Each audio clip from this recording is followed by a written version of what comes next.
Patay tani. Kalibanga. Kakalibanga, you know? Ay, basta. Taw-taw lang gani.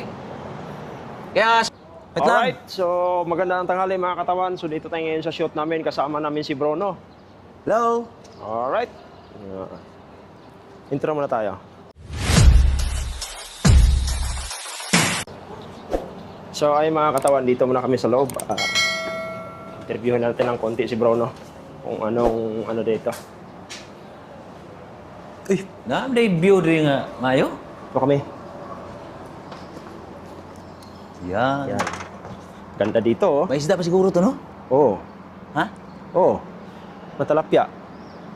May kalapati pa, oh. Uy, sus, May pariusip. kalapati pa. Takbo na to. Ayaw. Nalatag iya, Dre. Bawal yan.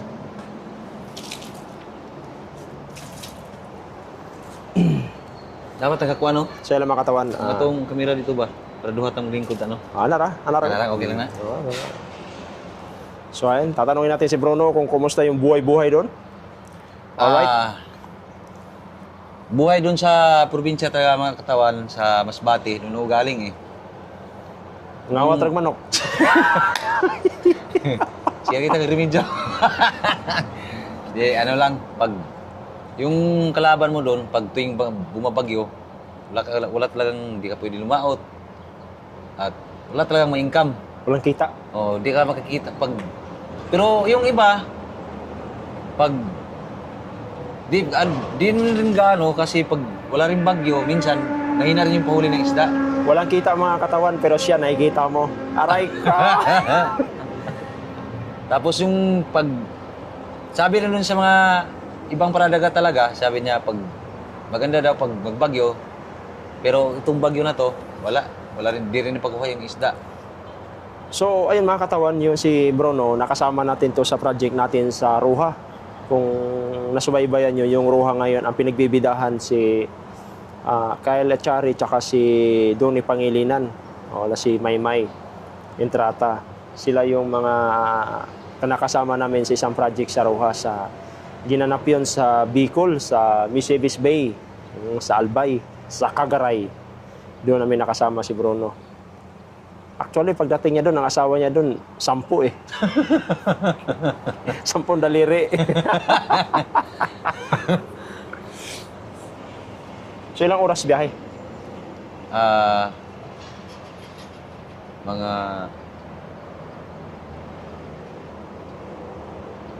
13 siguro, 13.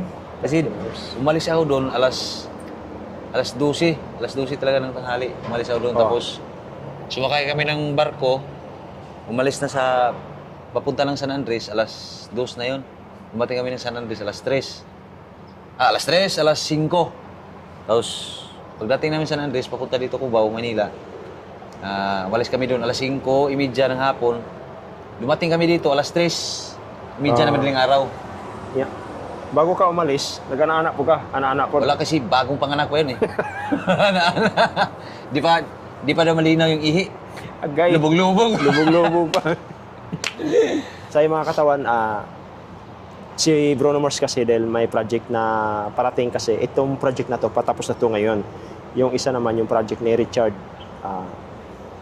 Gutierrez saka ni Gerald Anderson, yun yung pagsasamahan namin ng mga ilang buwan. Ay, salamat pala ni Direk Irwin. Thank you po, Direk.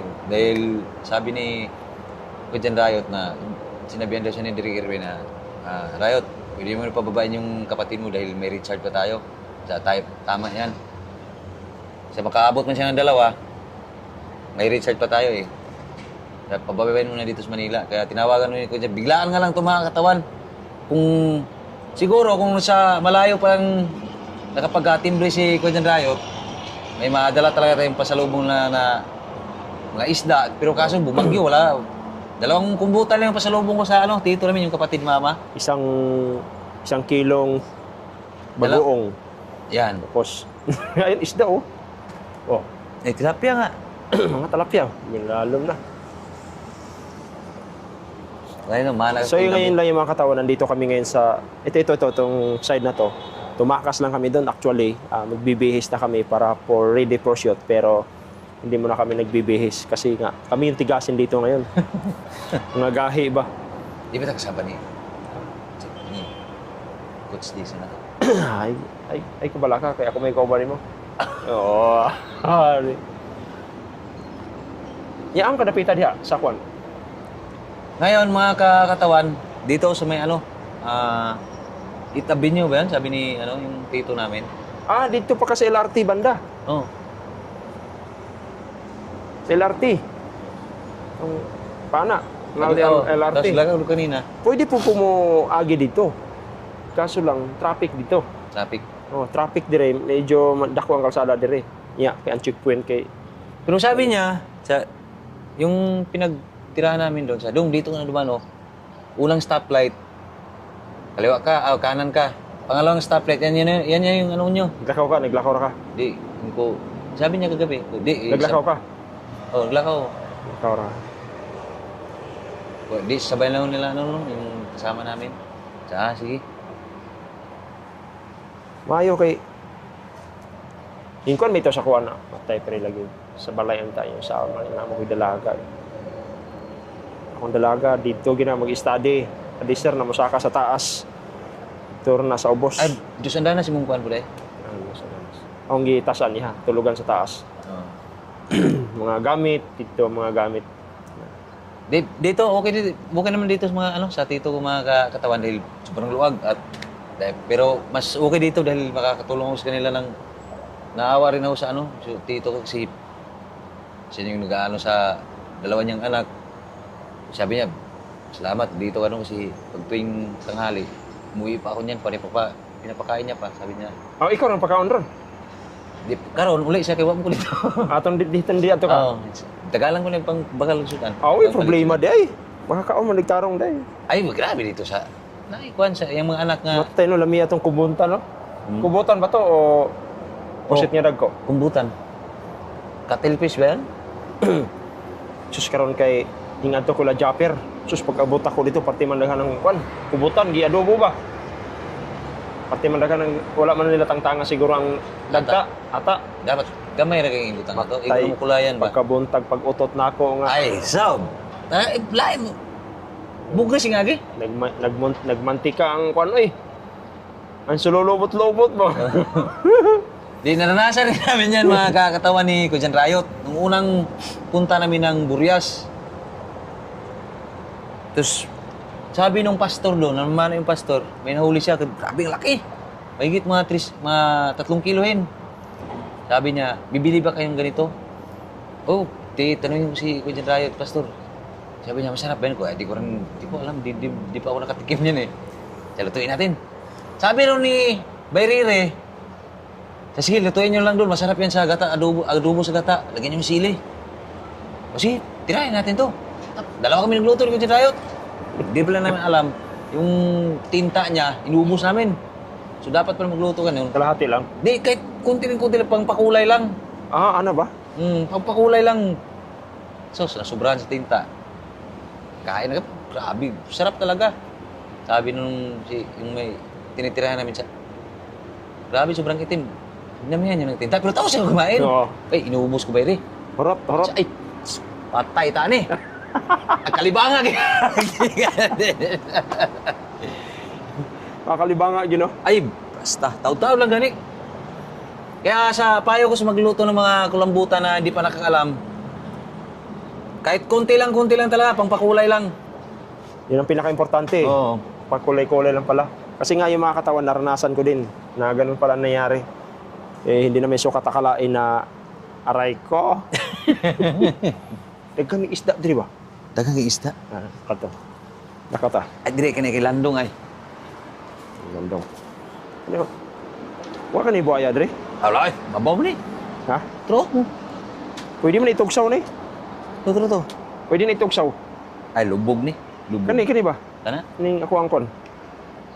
Dapat itong naikis kita siya. Wala, kahit wala kiss ni. Kana? Oh. Kaso lang, problema lang, basig na ni Kwan, na tawagan na. Na ibut-gibutang nila ba? Oo. Ni ani. Pero na ni mga talapira, gano. Do? Ay, no, ana. So yung mga katawan, abandoned building to dito. Tapos ayan oh, yung abandoned building na yan. Yan dito, yan. Sama ko si Bruno. Ang madami dito, talapia. Ito? Pakaraming talapia. Ayun oh, talapia oh. Laki oh, ayun, nagpapailalim na. Oh. Kanina dari kalibangan ni siya, mo ni kalibangan dari. Dari na ka malibang. Mo nang dari magkalibangan ni. Bisig nagbihis na sila? Nya karon kay sagdera na kay mukubrar tag kwarta dia. Tapos yan, Skyway. Bago rin sa Eskwaya? Panahon Duterte. Ah. Kuya no? Alright. Mga katawan, pupunta na kami doon, magbibihis na kami. Dahil kami na lang yata hindi nagbihis. Papagalitan tayo. Hadlocks bro no? Ay, wala na nga sila ni King. Ano sila King? Dari sa kwan na to. Ang kaning kwan. So yan lang mga katawan. Base So, muna abangan nyo kami. na lang. Update na lang mamaya kung anong mangyayari. Alright. Alright mga katawan, so nandito pa rin tayo until now. Aray ko, napa-English na naman. Dito pa rin tayo, so nakahubad tayo. So tinakpan yung tattoo natin. Alright. So kailangan pa rin natin dito magtatrabaho hanggang ngayon. Kaso lang yung costume kasi hindi natin pwedeng ipapakita gawa ng hindi pa pinalabas. Alright. Sabi mo katawan mo. Please subscribe my YouTube channel, Katawan TV. Katawan TV.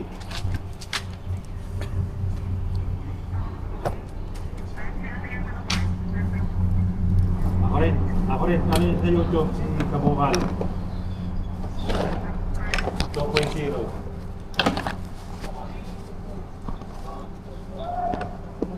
Wala.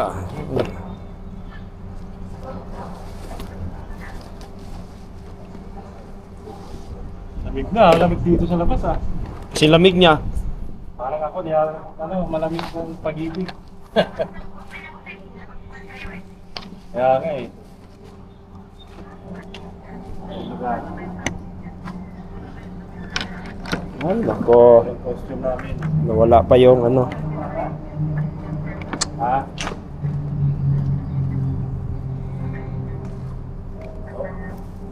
Malaki naman.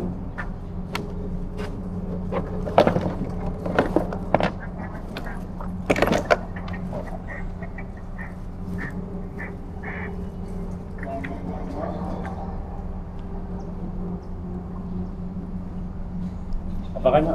Pupunta kami dyan sa sa Buanga. Oo. Oo.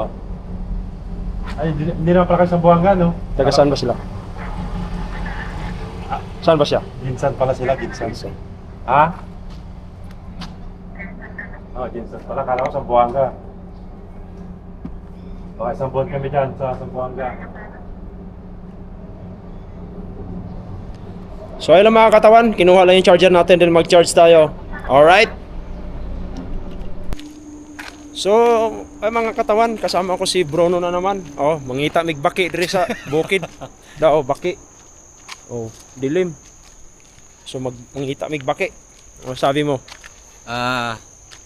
Mga katawan, try namin dito maghanap ng baki. Kung may mahanap kami dito. Hanap kami ng baki ngayon. Yan oh. So ito yung mga kaganapan dito. Oh. Pag ganito sa GoPro, di na makita, no? Di na. Di na, no? So dito muna kami, kakadakad lang kami kasi nga yung mga daming baki, narinig yung mga yung mga tinig, oh. Yung tinig ng mga baki yan. Unang mangita mirog baki. Hadapit ang baki diri. Dilim na, dilim, oh. Mga kakahuyan na yan, oh. Ngita migbaki. Ya, lami di mag-vlog sa kuan no sa probinsya ba? Ayo, Bahay pala dito. nindot kayo sa pag sa dagat talaga. Ay, lamig yung vlogin sa Dagat. Lamig kayo, tinaw kayo. Oo. Isdang magbuwa sa lambat. Oh, Kisi-kisi ba? kisi-kisi no. Mo lagi na pagkahuman lagi na to. So ayan mga katawan, dito kami yan. Ko alam kung saan CR banda dito. Eh, pinakamaganda mga katawan sa may GoPro, tapos yung lato, para makuhanan talaga kung paano kinukuha sa ilalim. Oo. Yan. Tingnan natin kung saan sa CR dito. Buto-buto na. Buto ng bomba. CR dito. Ang totoo yung mga katawan, naghanap lang kami ng CR. Kung saan banda yung CR dito. Mga siguro ni. Sila yun ang CR. Hirap pa hubarin yung mga suot namin. Ipasok. Paano tatanggalin to? Ito kaya? Ilaw ba siguro to? Ah, hindi. Ito. Kaya mo na? Ha? Mo na? Oh.